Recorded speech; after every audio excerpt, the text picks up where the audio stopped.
Out of Order Gun Rights Podcast, episode 99. Welcome to the Out of Order Podcast, your window into the firearms community, exploring those shaping the future of our rights and protecting our lifestyle, laws, legal cases, activism, and self-defense in a candid and honest podcast for our brothers and sisters in arms. Here's your host, James Kalita.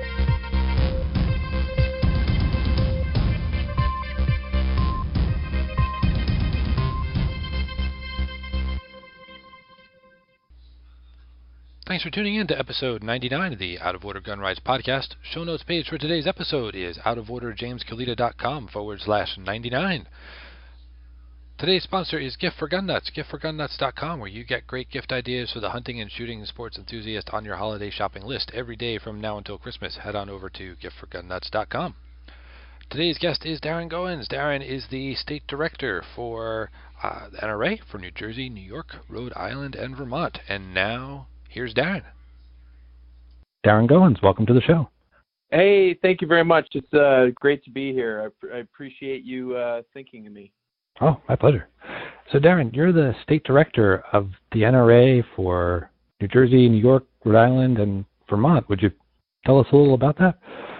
Yeah, that's right. I do 4 states right now. I've done those 4 states for, I think it's 8 years now. Previous to that, I did 5 other states out in the West and Midwest. I did Colorado, Minnesota, Michigan, and then North and South Dakota, and I did that for 5 years. I remember there was a time when these were considered my new states, and those were considered my old states, and now I've actually done these states longer. It's getting close to being double as long as the old states. So, yeah, it's been interesting for sure. The other states, the experience was completely different. We were mostly doing pro-gun legislation and getting things passed that were good for gun owners. And in my new state set, it's simply a matter of trying to block stuff and play defense. And every once in a while, there will be something where we can get a win on. Unfortunately, it's usually like a hunting bill or something much smaller. But yeah, largely it's trying to block stuff in some of these more anti-gun states for sure.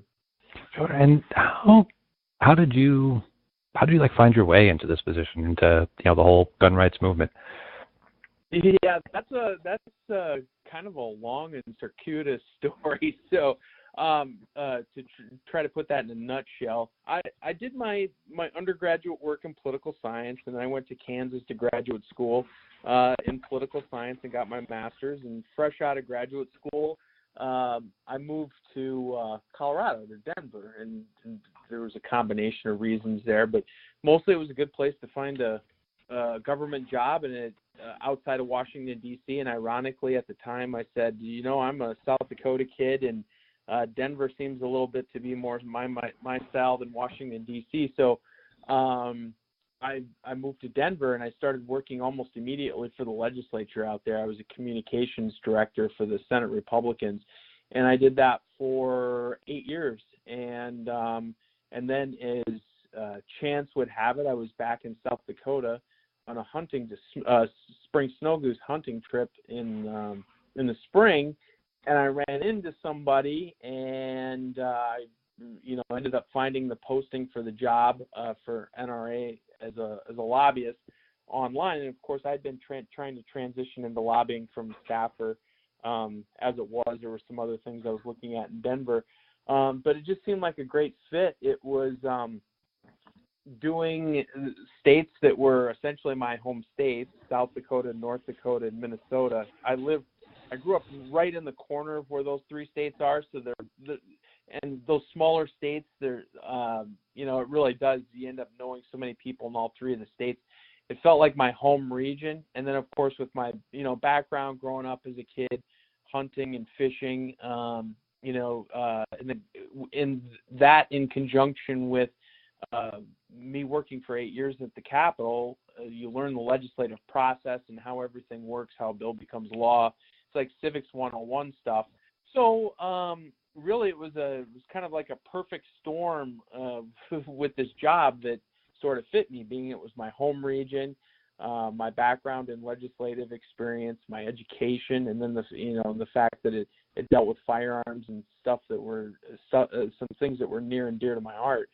So I applied and got a call back almost immediately, and the rest is history. And I ended up going to Metro DC after all. So it's kind of weird how life takes you in directions you don't always expect, and so that's how a South Dakota kid ends up in New Jersey. Well, that's not entirely true. That took me to the East Coast, but then of course I met my wife, who was from New Jersey, and that's what ultimately brought me to New Jersey. So, wow, yeah, that is an amazing story.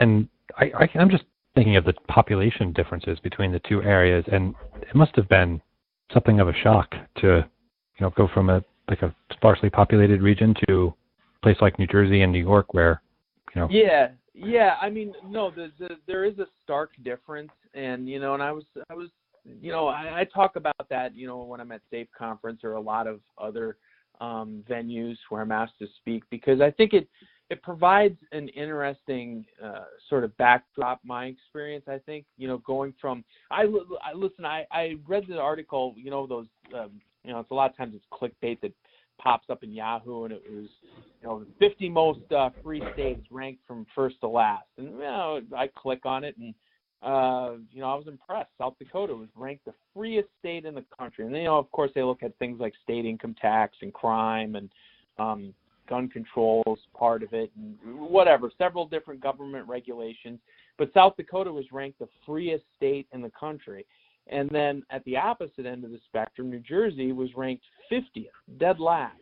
I thought to myself, well, that's interesting. I've gone from first to 50th. So, and worked in a lot of states in between.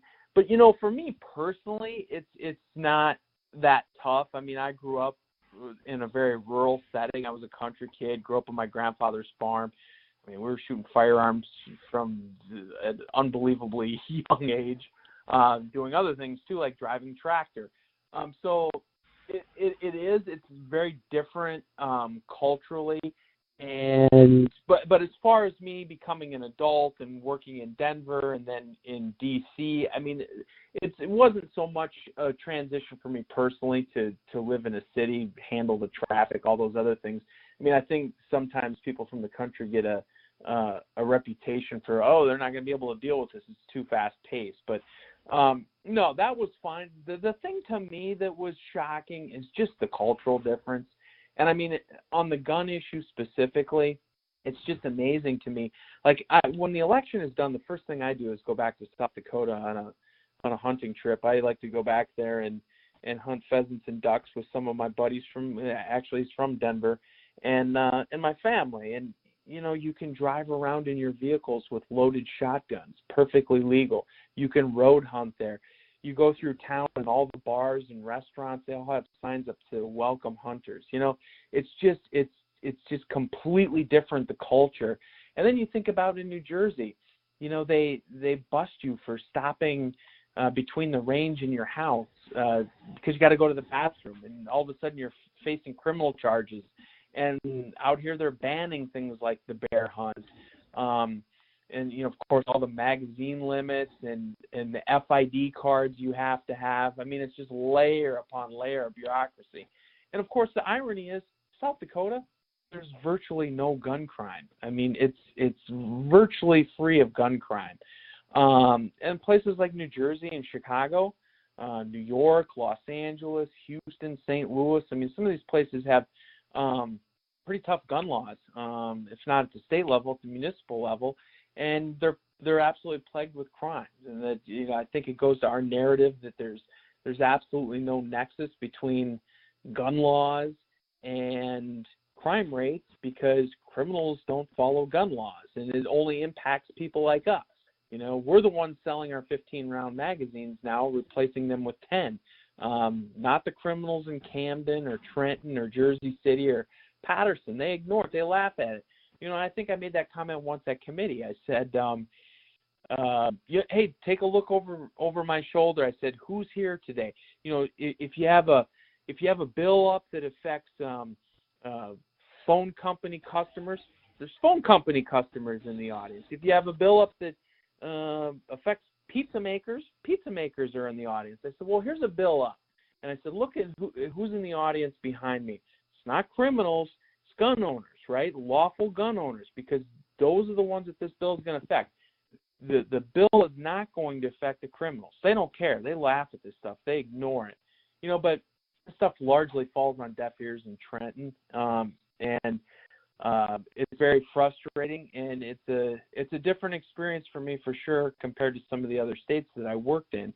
But the irony is our Second Amendment community here and the activists are much more organized, much more sophisticated in terms of their organizational ability, because they have to be. If you're in a state like North Dakota or South Dakota or Iowa or a lot of these other places, they're just not as organized in terms of their state associations. I mean, that's not fair to all of them because some of them are, but they don't have to be, because let's face it, they're not under the assaults that we're under. So we have to be much more organized and active than a lot of those places, because we're sort of the eye of the storm on this stuff. So, but yeah, and I want to thank you for inviting me to come on today. You had reached out to me when you started this podcast and said, hey, I would love for, the NRA guy to be one of the first guests. And unfortunately, it took me forever. It took us forever to connect and to make this happen. And that's largely because, in my 20 years of doing this, as a staffer and as a lobbyist, I tell you, this environment is something else. This has been the most challenging, most busy year that I've probably had in 2 decades. I mean, and I think that speaks to some of the things that we're seeing across the country as a whole. And going into this election and coming out of these Kavanaugh hearings, I think the environment, and who knows, maybe it'll calm down, maybe it'll go back to the way it was 5-10 years ago, but I don't think so. I think our politics are moving in a certain direction, and it's become so polarized, and the nastiness of it has grown. I mean, there's not nearly the civility that there was when I first got into this, certainly 20 years ago. It's sad to see, and I don't know where the road's going to lead us, but we got a job to do, and we're going to keep doing it, regardless of what the environment is. I mean, we have to. So, but yeah, I'd if there's anything too specifically questions you have for me, I'd love to answer anything that you think that your listeners would like to know about. Well, I guess a lot of times, especially people when they are sort of in the dark about the firearms movement and they come in, and they see the state of things, their first reaction is, well, the NRA isn't doing anything. But maybe you could share with them what it's like when you get into these offices, or if you even can get to talk to some of these representatives. And I imagine it's a lot different. Like you said, out west, they're not really, there isn't as much of an assault as here, but like, what's it like trying to get in and talk to a Democratic representative that wants to pass gun control, and how do they respond when you tell them these very obvious, gun control doesn't work arguments? Yeah. Yeah, it's pretty interesting. Well, I guess there's 2 parts to your question. And, in the first part, you talked about, what's it like when I came into New Jersey, and, we were met with the criticism, NRA's given up on New Jersey. Ironically, we hear the same thing in New York. And I guess the best way to address that is it's absolutely not true. I mean, here you have an exception where NRA actually let their state lobbyists live in the state to have boots on the ground. And then in the last election cycle, we hired CFRs, which again are campaign-only staff, to work in the state. We were fully engaged last election cycle. We will be again next election cycle. I guess it's frustrating for me because I I see what we're doing, and it's hard to like convey that sometimes because I see the whole picture. Like I see what it takes in pro-gun states. Listen, we can get constitutional carry passed without probably even sending a lobbyist to some of these states. I mean, because it's a pro-gun state. And then I look at the effort and the investment that we put in states like New York, New Jersey, Rhode Island. And if you actually put it on paper, like both financially what we have to spend and in terms of resources, I can tell you our dedication to winning in states like California, New York, New Jersey, Maryland, Connecticut, and a couple others that are anti-gun, the investment there dwarfs what we have to spend in states like Idaho and Wyoming, and it's just simply a testament to states being pro-gun or anti-gun, and we don't have to make those investments in those other states like we do here. So the narrative that we've abandoned somehow or given up is absolutely not true. In fact, the direct opposite is true, and that's, we've really doubled down here and spend more in terms of money, time, resources, etc., because we have to. And we're not going to be content to lose anywhere. And even when we meet resistance in the legislative process, we fight these fights all over the country in federal court, in state court, and we appeal them to the U.S. Supreme Court. And you're seeing that right now on the carry issue, and you're seeing that on the semi-auto and magazine ban. So, like I said, the opposite is true. We're spending way more in terms of time and resources on the anti-gun states than the pro-gun states, and that's just reality, despite what people think. But I think that with social media, a lot of those people have been given a megaphone, and they broadcast some things that aren't always true. But again, it really doesn't match with reality. Now, the second part of your question, you talked about how hard is it to get in to see something. It's really not that hard to get in to see them. It's hard to convince them because their minds are made up. Look at Anthony Calandro. He had Loretta Weinberg on his podcast show or his radio program, and it's not tough to have a discussion with them, and they pay lip service to, we're going to listen to both sides, and it's just like testifying in front of committee. But at the end of the day, they have their minds made up before they even sit down in the chair, and so that's the frustrating part. There are very few people sort of what you would call in the middle where you can persuade them either way. There are a few, but mostly people have their minds made up. They're either pro-Second Amendment or they're anti-Second Amendment, and a lot of that depends on the districts they come from. And unfortunately, in New Jersey, you have a lot of heavily urbanized districts where their constituents and your neighbors and my neighbors are anti-gun. They didn't grow up with it as children. It's not part of the culture.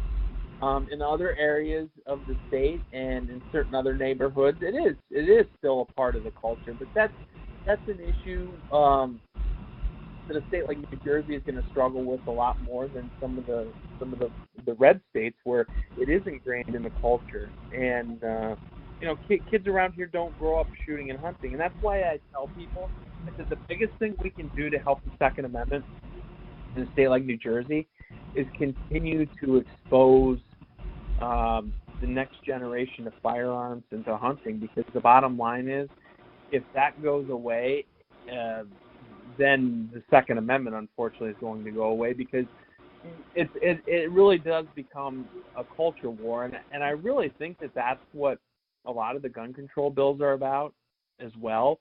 It's not so much them having to pass a bill to outlaw firearms. They don't have to do that. They can make it so difficult to own a firearm that most people just throw their hands up and say, it's really not worth a felony to stop at Burger King and have a gun and be looking at all these charges. So the onerous gun laws here are designed to simply make gun ownership so unattractive that people simply don't do it. What better way to disarm a state? that they just voluntarily never get into firearms and never buy guns from the beginning. And that's one of the things that we combat. And I think that that's why some of the ranges in the state, especially some of the folks that have programs introducing new hunters and new shooters to the sport or to our hunting heritage, it's vital in order to safeguard the Second Amendment in the future. So I guess that would be my commentary on getting in to see these people. It's not difficult to get in. It's once you get in to being able to convince people. And, I make the rounds. I don't write anybody off, even if they're an F, a D, a C-rated candidate. I'll talk to anybody because, to be effective at my job up here in the Northeast, you have to do that. There's F-rated candidates from New York City that I'll sit down and have a conversation with. And I'm always surprised at a lot of them that say, Darin, I really don't have a big problem with that. It's just the people in my district, they're for this or they're against that. So I think appealing to people's sensibilities and winning on the issue, that's not that tough because a lot of times the facts are on our side and the data, it's on our side. And it just boils down to a simple political calculation by some of the office holders that, I can't vote that way because I live in this urbanized district and my voters, they're going to go a certain way. So we have our challenges, and it mostly has to do with demographics. And that's probably the biggest challenge.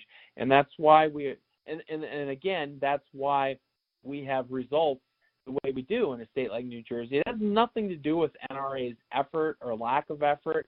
It has everything to do with the demographics of the state. And until we can change that, it's going to be a tough road.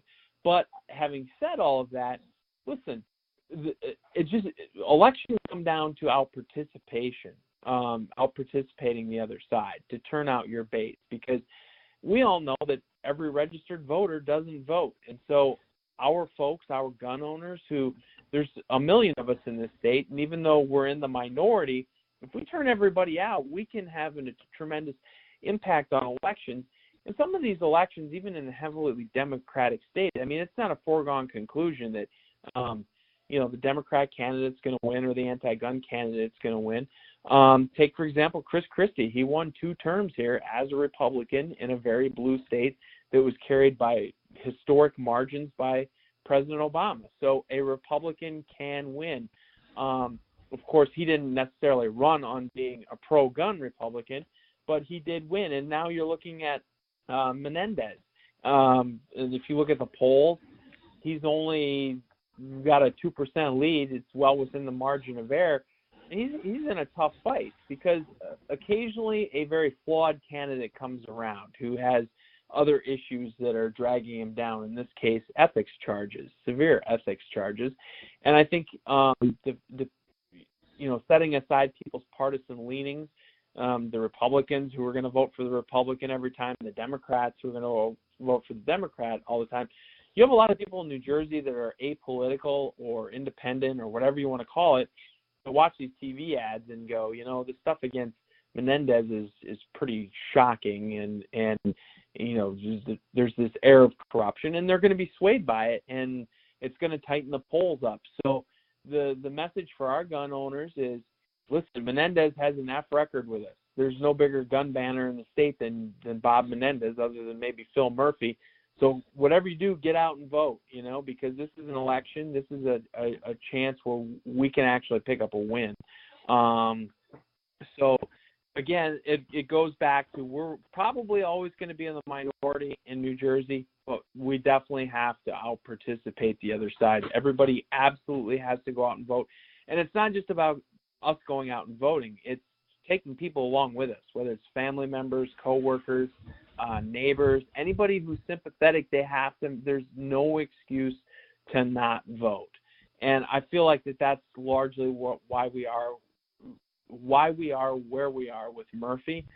It's because there was sort of this Chris Christie hangover, and I feel like a lot of our guys, they saw the big poll numbers and they stayed home, and it becomes a self-fulfilling prophecy. And now we're stuck with one of the most anti-gun governors in the history of the state. we simply can't afford to let that happen anymore. Our guys have got to turn out, and we got to. At the end of the day, if we get beat and everybody turned out and voted, so be it. But it makes my job a lot tougher when people stay home, and I get the frustration. I mean, I live here. Sometimes it does feel like you're beating your head against the wall, but you got to vote. If everybody just does their part, and then you know what, then we'll pick up and where the cards fall, we'll deal with it. We'll deal with it from there and fight and do everything we can in the legislature and in the courts. But we certainly shouldn't have to say, oh, we are where we are because we accepted defeat and we didn't vote. And that's one of the things that we really have to address. And if we're ever going to win and stem the tide on our gun rights in New Jersey, that's really where it starts, is at the ballot box. So, I don't know if there are other things that you want to talk about. I can probably sit here and talk all day. So why don't you lead me in the direction where you think your listeners are going to want to? Well, I always ask my guests if there are books that they recommend that every gun owner should read, either political or about firearms, or any come to mind? Yeah, I'm probably a bad guy to ask on that because I do this for a living. So when I get home, my father-in-law's got Fox News or something on. I like to turn the channel. When it comes to books, I read this stuff day in and day out for work. So I usually like to read something else. So me personally, when I do get time to read, I like kind of like the psychological thrillers. I like the legal stuff, like John Grisham. But unfortunately, I try to read fiction because my world is a little too serious as it is. So, but I will tell you, because you asked the question, and I want to provide a somewhat relevant answer. I did buy a bunch of gun-related books that I thought looked interesting. And usually once we get to the election in the first of the year, I enter a slower time of year where I can actually read. So some of the books I bought Dana Lash's book, Hands Off My Gun, Emily Miller's Emily Gets Her Gun. I bought a book on Columbine because I lived out there, unfortunately, when that happened, and I knew a lot of the families, met them through work at the legislature, and so I bought a book about Columbine that I thought, may be interesting. And I also bought another book called Armed in America. So those are the four that I have sitting on my bookshelf that I want to get at to. Now, the Armed in America one, some of these books are written by anti-gun folks, but I like to watch MSNBC and CNN and read books from anti-gunners, go to their website, stuff like that, because I always find it amazing. A lot of our folks, they only read and they're only exposed to stuff from our side. And I feel like in order to effectively debate and combat these people, you got to understand where they're coming from. And by reading and exposing yourself to it, I feel like you help yourself understand their viewpoints so that you can more readily debate them. So in terms of reading, there's a couple of those books I'm interested to dive into, and especially that Armed in America one, because I heard that he does have some anti-gun viewpoints, and it'd be kind of interesting to see some of that stuff. But and then that's a tough question. The last book that I really read that I really enjoyed was a Grisham book, An Innocent Man. Those are the types of I watch a lot of ID Channel and Dateline in my free time, so I kind of like the murder mystery type genre. So, but I really like that Grisham book, An Innocent Man, if anybody's read that. But in terms of gun books, those are the ones that I'm going to tackle between now and the first of the year. So maybe some of your listeners can read them, and you'll get some feedback from them too, whether they thought they were good books. But it was a real pleasure, though, having this opportunity to talk to some of your listeners. As you know, we've got a tough fight in New Jersey, but we're here slugging away every day. And where can people find, I don't know specifically you, but like best place to find info on the NRA and NRA's efforts websites or? Yeah, we have a lot of different websites. There's PVF, which is the Political Victory Fund that posts our grades and endorsements, NRAPVF.org.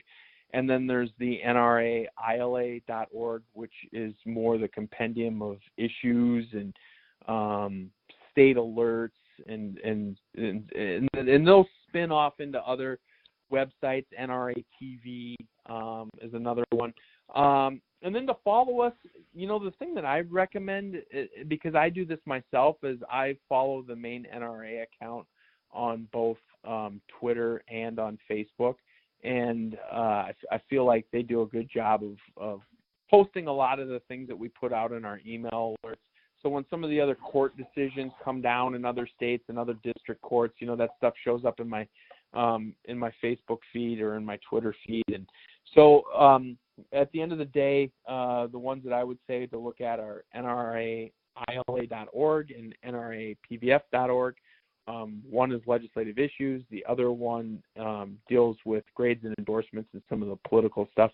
And then follow us on Facebook and Twitter for the stuff that goes on every day in state capitals or in Congress or in the courts. They do a good job.